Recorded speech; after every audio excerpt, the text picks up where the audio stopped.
Hello guys, in this video I'm going to be talking about busts. As I mentioned in one of my earlier videos that I will be doing that more just because I do have a few of them. Um, I think besides candles, bust is probably the next thing that I have a lot of, and I will show you more in future videos, but for now I'll show you two of them. When, it, when I decorate my own Gothic apartment, I like bringing in that element of bust because they bring in that quality of elegance and creepiness and nostalgia into your apartment, which is really a quintessential thing about a Gothic apartment. And they take you to another time when, you know, anyway, there's just something romantic about them. And they can be regular looking or slightly Halloween themed. Either way, they already are creepy in their own right, so to speak. And I'll show you two of them today. And what I like about busts as well is that, well, at least in my case, I have a few of them, and I kind of change them. I'll put some away, bring some out, so like that I'm not getting tired of looking at the same thing all the time. You see different faces, and that's kind of nice. Or you change them according to holidays, and you could just tweak them in any way you want as well. Let me show you this one.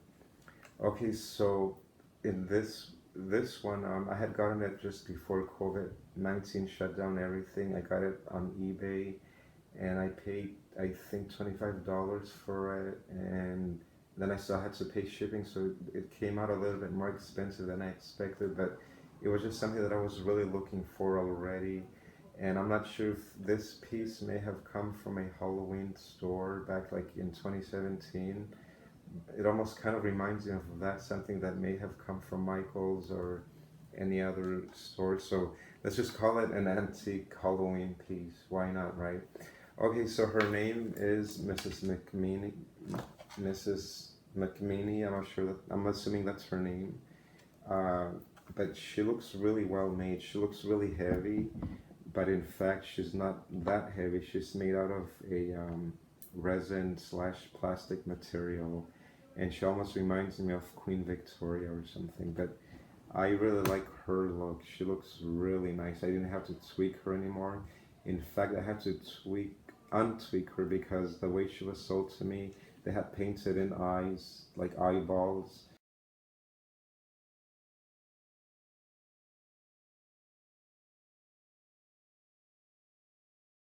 which looked okay, but then I didn't really care for it, and luckily I was able to remove the eyeballs easily with nail polish, and I think she looks perfect as she is. And at the end of this video, I'm going to show you where she's kind of staying right now.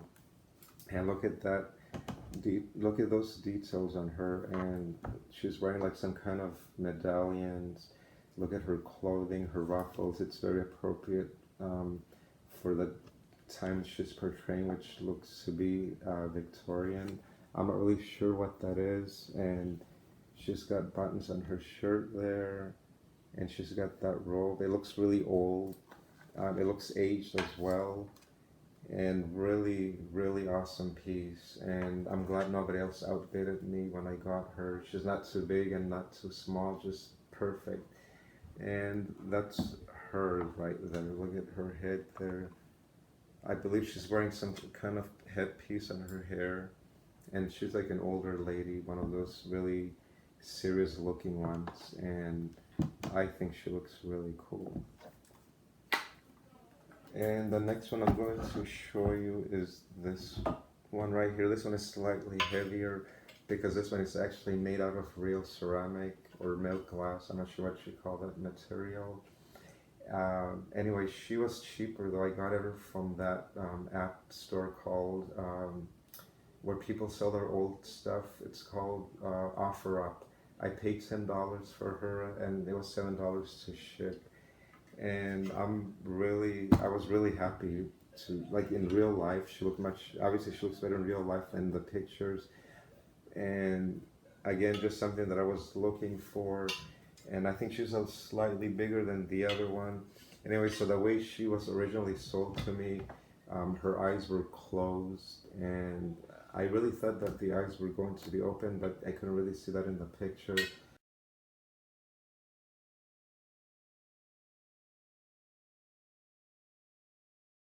And I didn't really like the eyes closed like that, so I had to tweak her in my own way to make her look more the way I want her to look. So I blackened out the eye area and then I put blood around there to make it seem like her eyes are just really wide open and blood is oozing out of her eyes.